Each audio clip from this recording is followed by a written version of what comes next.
Galera, bom dia, boa tarde, boa noite. Não faço ideia do horário que vocês estão assistindo esse vídeo. Meu nome é Felipe, sejam muito bem-vindos à bagunça aqui do canal. Hoje trago para vocês a resolução da questão número 40 da SEDUC Rio de Janeiro 2015, que fala sobre a obra Leviatã ou Leviathan para os proficientes dos Ingres.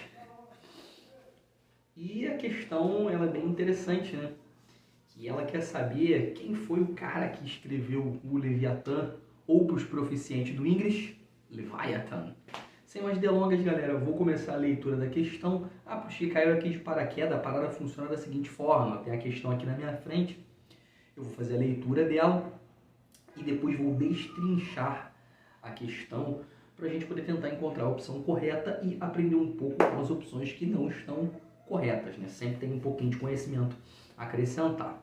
Então vamos lá, galera. Questão número 40. A despeito de suas origens políticas mais remotas, o absolutismo encontrou um enorme crescimento e expressividade em suas justificativas teóricas no século XVI e XVII. Dentre elas, aquela que no livro Leviatã argumenta que os humanos viviam inicialmente em estado natural, no qual deviam obediência somente aos seus interesses individuais, tornando os interesses humanos frequentes vítimas de violência, invasões e outros danos uns contra os outros. Para evitar tais transtornos, foi então adotado um contrato social, entre aspas, no qual os homens renunciam a todos os direitos em favor da autoridade sem limites de um monarca absoluto, um tirano que impede um tirano que impede a tirania de todos os outros tiranos e evita o estado de guerra de todos contra todos. A obra e as ideias expressas acima podem ser associadas à obra do seguinte autor clássico da teoria política moderna.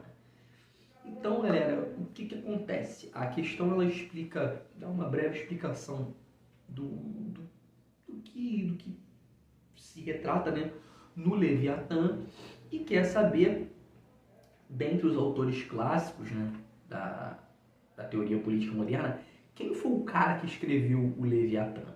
Opção A, Jacques Bossuet. Opção B, Nicolau Maquiavel. Opção C, Jean Bodin ou Bodin. Eu acredito que seja Bodin. Se eu estiver errado, por favor, me corrijam, que eu não sou o dono da razão. Opção D, Jean-Jacques Rousseau. E opção E, Thomas Hobbes. Tá a fim de fazer a questão? Dá uma pausa no vídeo, faz a questão, que em 3, 2, 1, vou começar a analisar agora as opções uma a uma para a gente tentar encontrar a opção correta. Começando pela opção A, o Jacques Bossuet. Ele foi um renomado teólogo e bispo francês do século XVII, conhecido principalmente pela sua obra Política Tirada da Própria Palavra de Deus, nome forte. Foi publicada em 1779. Nessa obra, o Bossuet defende a ideia do absolutismo monárquico e ele afirma que os reis eles governaram por direito divino e que devem ser obedecidos como agentes de Deus na Terra. O cara acredita que os reis são realmente uma espécie de agentes de Deus na Terra, né? Bossuet ele também escreveu uma série de sermões conhecidos como Sermões sobre a Morte. Eu vi que esse cara ele se amarra em usar nomes fortes para as obras dele. Nos Sermões sobre a Morte, ele reflete sobre a transitoriedade da vida humana e a importância da preparação adequada para a hora de morrer. Nesses sermões ele fala justamente sobre essa transição da vida humana para o pós-vida, né? E da importância que é bom de se preparar para esse momento. Bom, apesar de, pelo menos de acordo com o que eu acho bem interessante, as obras, né, ou pelo menos as ideias das obras do Jacques Bossuet não é o que a questão está pedindo. As obras dele, apesar de defender também o absolutismo, não batem muito com a ideia que a questão nos passa sobre o Leviatã. Então, ó, vapo. Opção A não é a correta. Opção B é Nicolau Maquiavel. Esse cara aí, muita gente deve ter ouvido falar dele. Ele foi um escritor, historiador, filósofo e também um diplomata durante o Renascimento. Maquiavel, ele foi conhecido pela sua obra mais famosa, O Príncipe, que foi publicada em 1513. E ele discute no Príncipe como um governante deve exercer o poder de forma eficaz. Bom, ele argumenta que um príncipe ele deve estar disposto a usar qualquer meio necessário para garantir a sua posição, mesmo que isso signifique agir de forma imoral ou antiética. Pesadíssimo. E outra obra muito importante do Maquiavel também são os discursos sobre a primeira década de Tito Livio, publicado em 1517. E nessa obra ele analisa a história romana e as diferentes formas de governo. Uma frase famosa do Maquiavel também é que os fins justificam os meios. Eu sou kantiano pra cacete, eu não concordo com nada disso, mas é indiscutível que o Maquiavel foi uma figura muito importante para o período retratado. E apesar dele defender também as questões do absolutismo e dizer que um governante ele deve exercer o seu poder independente de passar por cima dos outros, de fazer coisas que são imorais, antiéticas, não é o Maquiavel a opção correta, galera. Pode, descartar o Maquiavel também. Para uns, felizmente, para outros, infelizmente. Na opção C, temos o Jean Bodin, ou Bodin, vou chamar de Bodin. Ele foi conhecido pela sua obra mais famosa, intitulada Os Seis Livros da República, que foi publicada em 1576. E nessa obra ele discute a natureza do Estado, os diferentes tipos de governo e a relação entre o governante e o povo. Nessa obra ele também argumenta que a soberania é indivisível e absoluta, e que o soberano detém o poder final e incontestável sobre um território e a sua população. Tiraníssimo. Também discute a importância do direito da justiça no governo e a necessidade de um governo estável e bem ordenado para garantir a paz e o bem-estar da sociedade, né? Além disso, ele também critica as divisões internas, defendendo a tolerância religiosa como meio de preservar a unidade e a estabilidade do Estado. Apesar do Bodin defender a ideia de que um governante deve ser absoluto, né? Como eu mesmo acabei de falar, a soberania é indivisível e absoluta, né? O soberano ele detém o poder final, incontestável sobre um território e a sua população. Não foi ele que escreveu o Leviatã, galera. Então, o Bodin pode chutar também, porque não é a opção correta. A opção D, o Jean-Jacques Rousseau, outro que muitos aqui,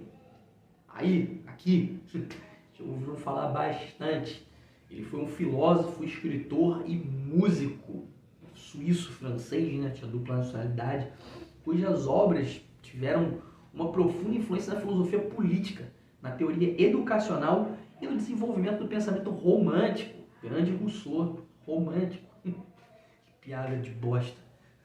Sua obra mais famosa é O Contrato Social, de 1762, no qual ele fala que a sociedade ela é baseada em uma espécie de contrato voluntário entre os indivíduos, no qual cada pessoa concorda em obedecer à vontade geral da comunidade. Além disso, Rousseau ele afirma que a liberdade individual só pode ser preservada através da participação ativa do povo, dos cidadãos, nas tomadas de decisões políticas. O Rousseau também abordou a questão da desigualdade na sua obra Discursos sobre a origem da desigualdade entre os homens, essa publicada em 1755, que nessa obra aí ele argumenta que a sociedade civilizada é a fonte da corrupção moral e da desigualdade social, né? Ele acreditava que os seres humanos são naturalmente bons, mas eles são corrompidos pela sociedade e pela propriedade privada, né? O Rousseau, ele tem um pensamento menos não, né? Um pensamento não monárquico, apesar dele falar sobre o contrato social, mas os pensamentos dele vão bem de conflito com as ideias que são passadas no Leviatã. Então, apesar de eu gostar muito das ideias do Rousseau, não é dessa vez, não foi dessa vez. A opção D também está errada, só nos restando a opção E, Thomas Hobbes, que se a questão não foi anulada, por critério de eliminação foi a opção correta. Mas eu vou falar um pouquinho sobre o Thomas Hobbes, né, para a gente poder aprender. Ele foi um cara que nasceu em 1588 e foi de base em 1679. Foi um filósofo inglês conhecido pelas suas contribuições, né, para a filosofia política e a sua teoria do contrato social, né? Falando sobre o contrato social de novo. Seu trabalho mais famoso, qual foi? Leviathan. Foi o Leviatã. Foi publicado em 1651, no qual ele expõe as suas ideias sobre a natureza humana e a organização da sociedade e a necessidade de um governo forte, né? Mãos de ferro. O Hobbes, ele acreditava que os seres humanos eles são motivados pelo egoísmo e pelo medo, e que um governo forte e autoritário era necessário para evitar o caos e garantir a segurança da ordem social, já que o contrato social é a única maneira de garantir a ordem e a estabilidade social. Então, galera, bom, critério de eliminação, analisando cada um dos nossos autores clássicos da teoria política moderna, foi constatado que a opção E, o Thomas Hobbes, foi o escritor do Leviatã e a opção correta. Então, curtindo o desenvolvimento da prova, as correções das questões, as análises, dá um joinha, ativa o sininho, não custa nada, cara, só vai apertar um botãozinho aqui e vai dar mó moral pro amigo aqui. E se você tem algum conhecimento complementar, comenta aí, cara. Quiser me corrigir, eu dou várias caneladas, estou longe de ser o dono da razão. Me corrija também, o comentário de vocês é muito importante. Vou ficando por aqui. Valeu, falou, até o próximo vídeo, questão 41. Fui!